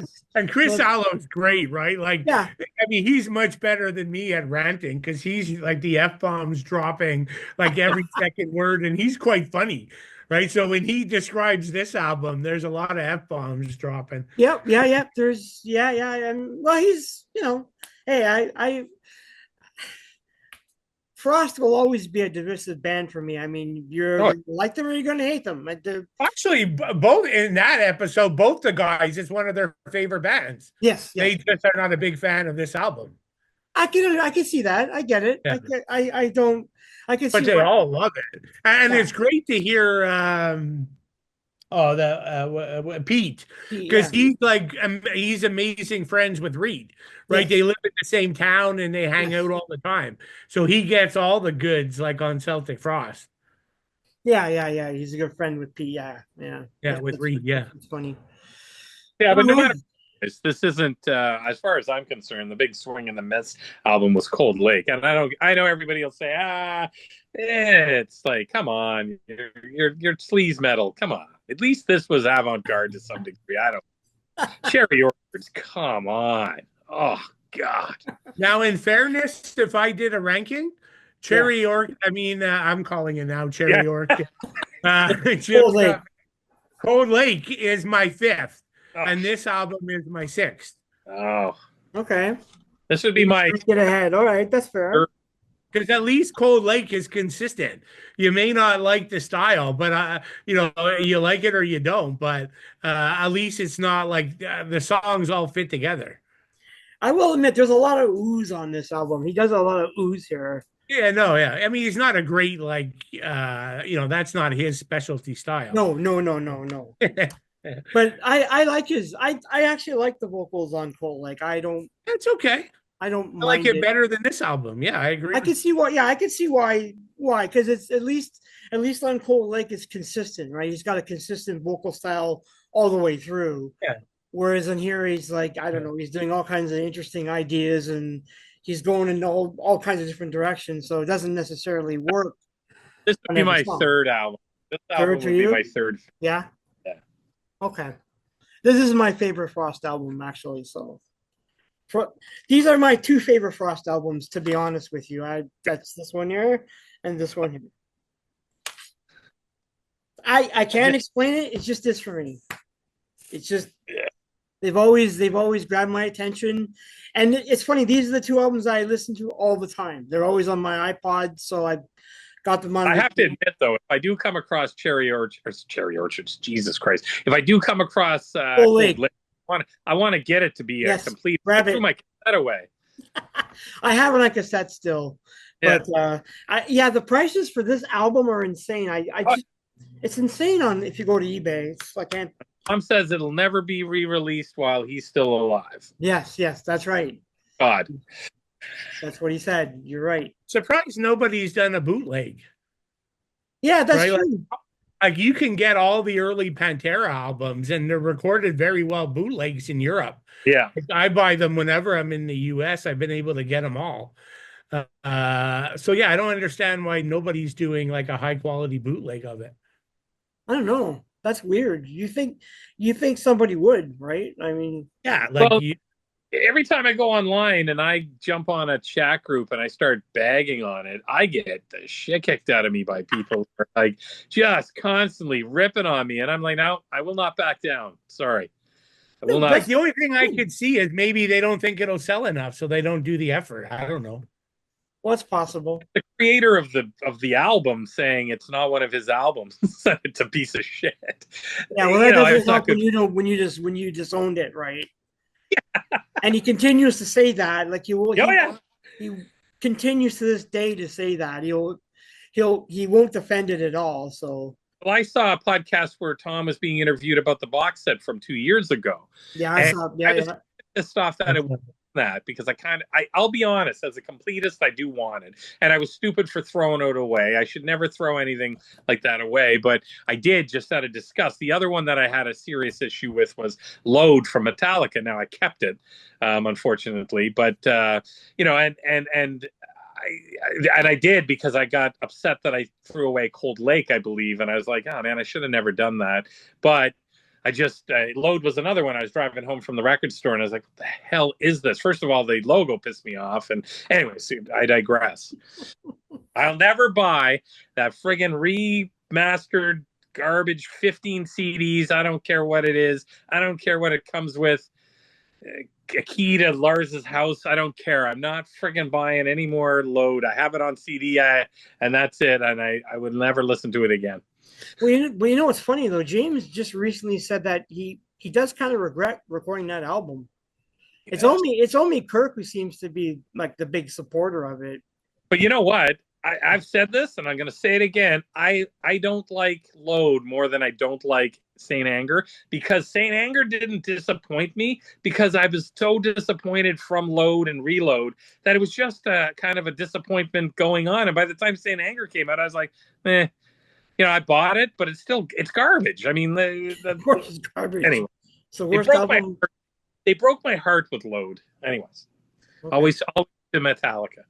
That's how I felt with the Black Album. Yeah. Not as bad as that. Not as bad as that. I think the Black Album's way better than fucking. Yeah, no, it is. It is. That's one of the worst. Invisible Kid. What a song! Like I don't even know the songs. I just I know that song. I think it's all god awful. But every song on that album is god awful. Yeah. What can I say? All right, guys. Well, that will wrap up. Celtic Frost. It was a pretty good talk. I'm glad we chatted about it. I mean, it mixed reactions, but that's good. Sometimes that's great for a conversation. And we'll leave it up to people who watch the podcast if they want to go out and buy the album or not. But I say buy it if you want to get some experimentation. Well, do we all own it? I mean, I own 2 copies of it. You own it. I don't know. Yeah, I have it on CD, and then I ended up with the album when I bought the box set. Okay. Yeah, exactly. All right, so we all own it. So basically, we'll all say here, go out and buy it and give it a listen to. Oh yeah. And then you decide if you like it or not. That's all I can say, right? That's all I can say. I'd say go buy the first 2 in Vanity Nemesis, and then if you got money left, go buy it. But you're not saying by Cold Lake. Don't even get that. Well, no, I mean, I'm saying the order to go. Yeah. I get it. Yeah. Yeah, Vanity Nemesis I liked a lot. I like that album quite a bit. Yeah, me too. But all right. That's my So third favorite. we'll go into our last segment of the night. So we had this idea to do a mixtape. Everyone remembers the 80s. Remember when you, before we started buying CDs, and maybe you're still listening to vinyl, but I was into cassette tapes and recording songs on other tapes and passing around to my buddies. And we all know about the whole kind of tape trading days. So I thought it'd be kind of cool, 1987, to do something on a mixtape. So maybe pick 8 to 10 songs that you would have on a mixtape. Who wants to go first? I can go first. Okay, go for it, Billy. Okay, so yeah, I mean, this is by no means a thorough, like definitive list. So I just started jotting down like favorites from that year. So I'm sure when you guys announce stuff, I'm gonna be kicking myself that I missed things. So, but that's okay. Uh, um, so yeah, I won't. I mean, I won't go into a whole song and dance about them all. Yeah. So for the first one for me, it'd be Sodom, Nuclear Winter. So pulling from Persecution, Mania, great album by Sodom. My list is pretty diverse, actually, Okay. but that's okay. That's what a mixtape was for. Absolutely. Then I go into Halloween, Future World, the song from the Legendary Keepers album. So, yeah, I mean, that's the definitive power metal album, probably the best to ever be released. And as much as I love Kai on vocals for that style of music, Kiski was a perfect fit. Then we'll go into Sabotage, Hall of the Mountain King. Probably they're the fan favorite by the band in terms of albums. So, I mean, for me, I prefer Gutter and Streets. This would be my third favorite album. But I mean, for that year, it's great. Sorry, was someone saying something? I was saying that's exactly the order I'd put the three Sabotage in as well. Oh, okay. Oh, that's interesting. Yeah. Oh, everyone tells me I'm crazy when I say that. No, Streets would be my second favorite, Gutter first, and then this third. Okay. All right. That's cool. Then number 4, I'll go Cacophony or Cacophony. I don't know what's the official I think it's pronunciation. Caco, yeah.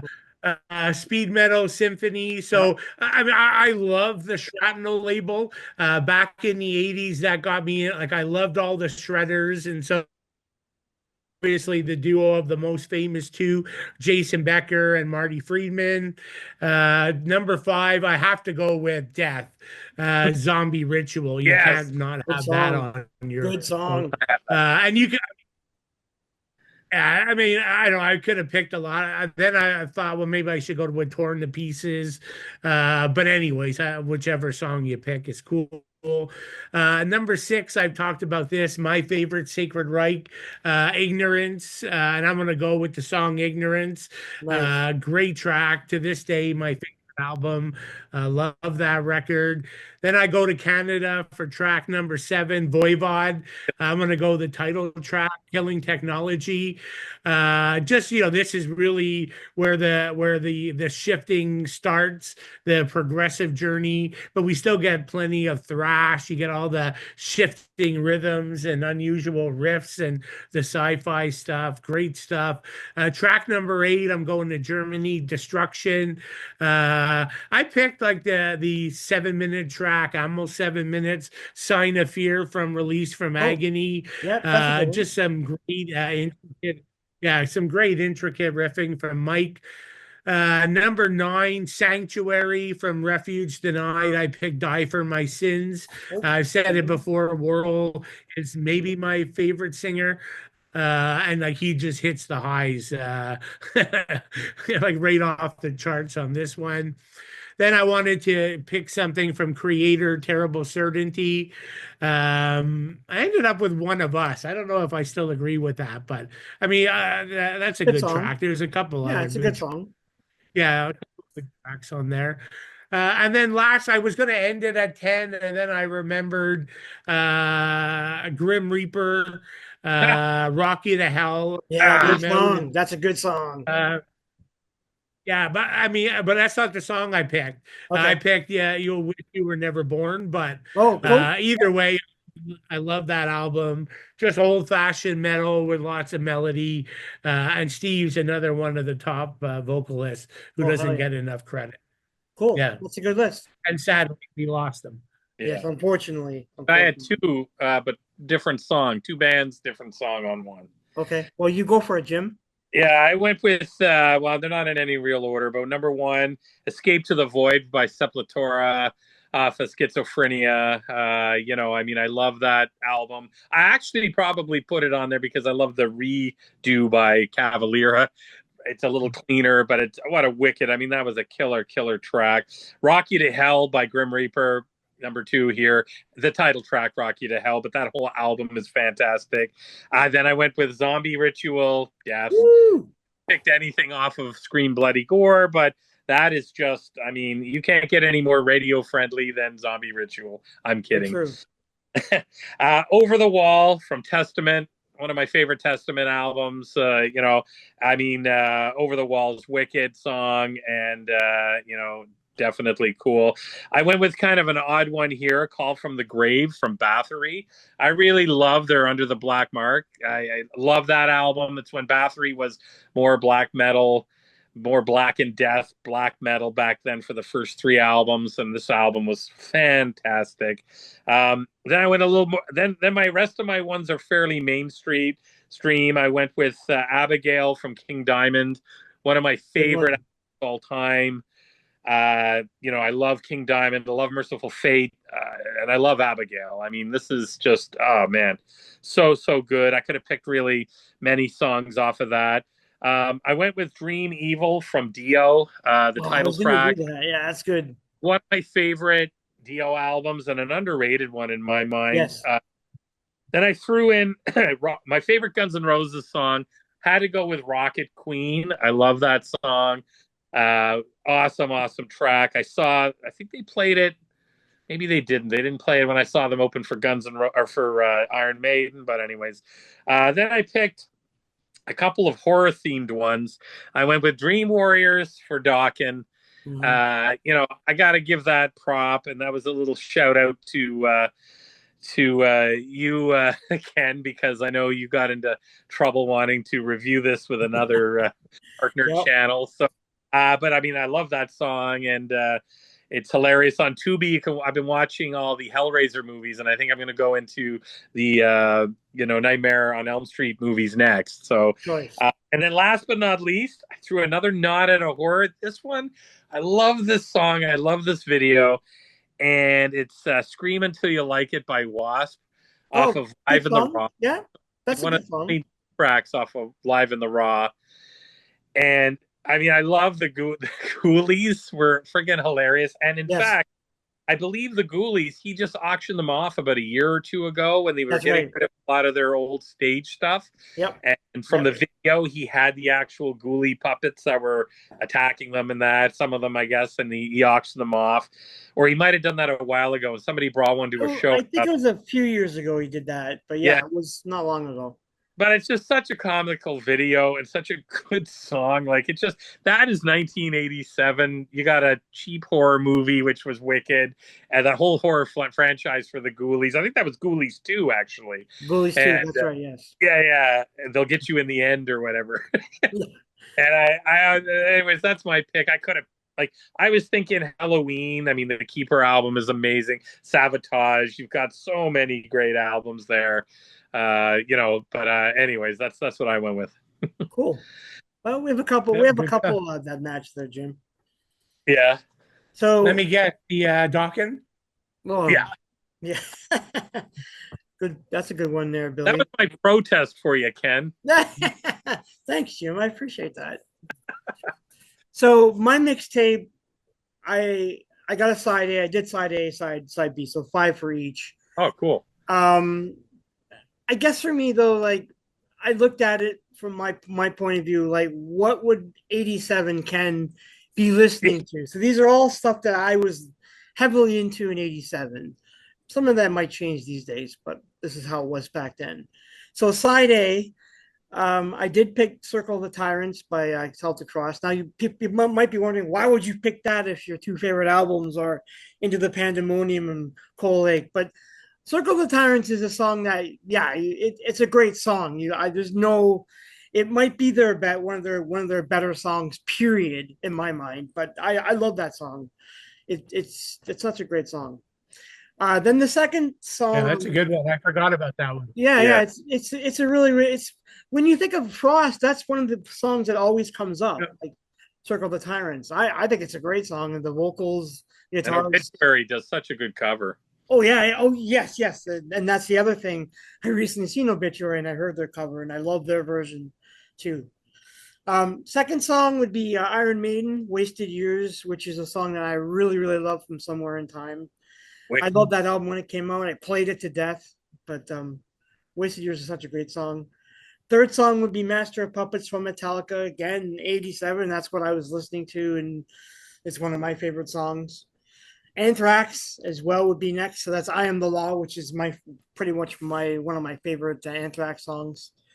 And I went with this song to complete side A. It was "Peace Sells" by Megadeth.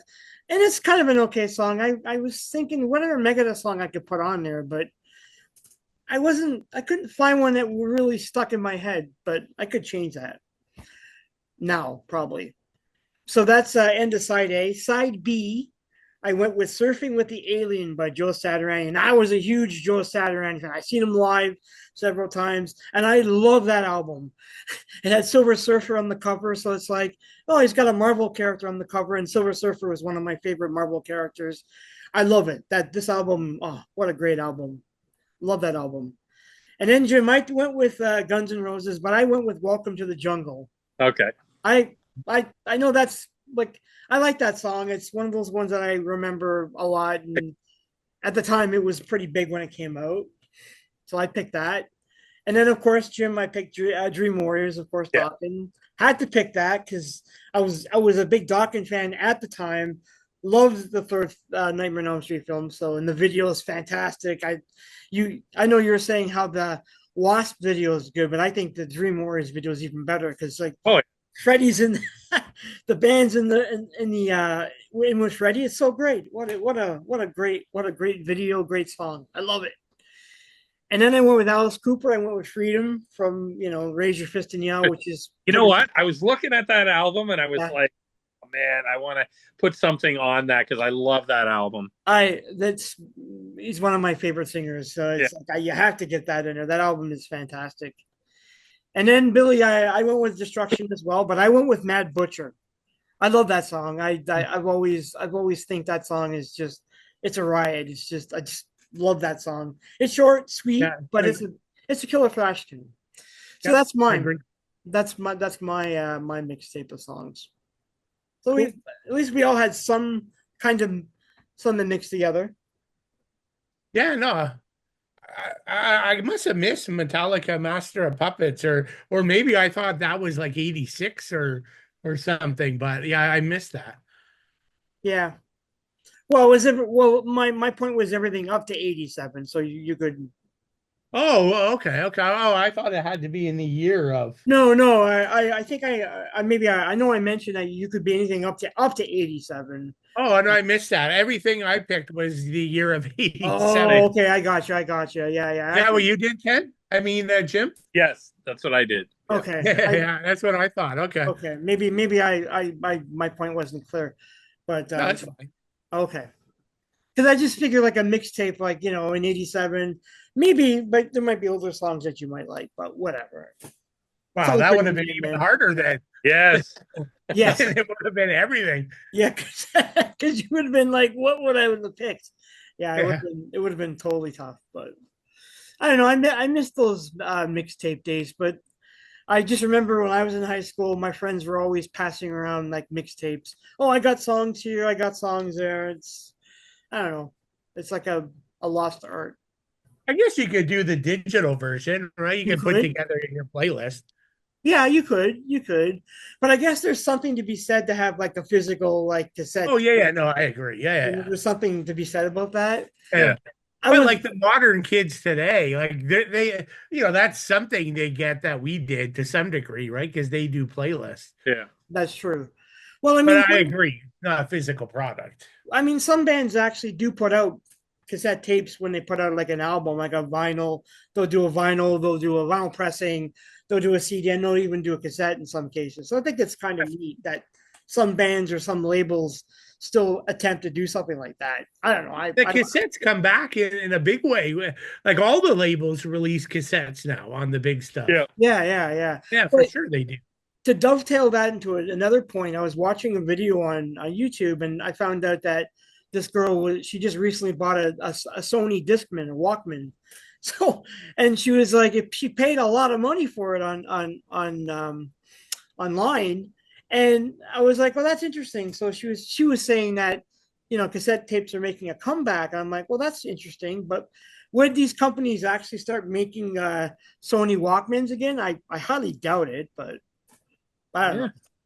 But you can buy them online, but apparently they're not cheap. They're No. fairly expensive.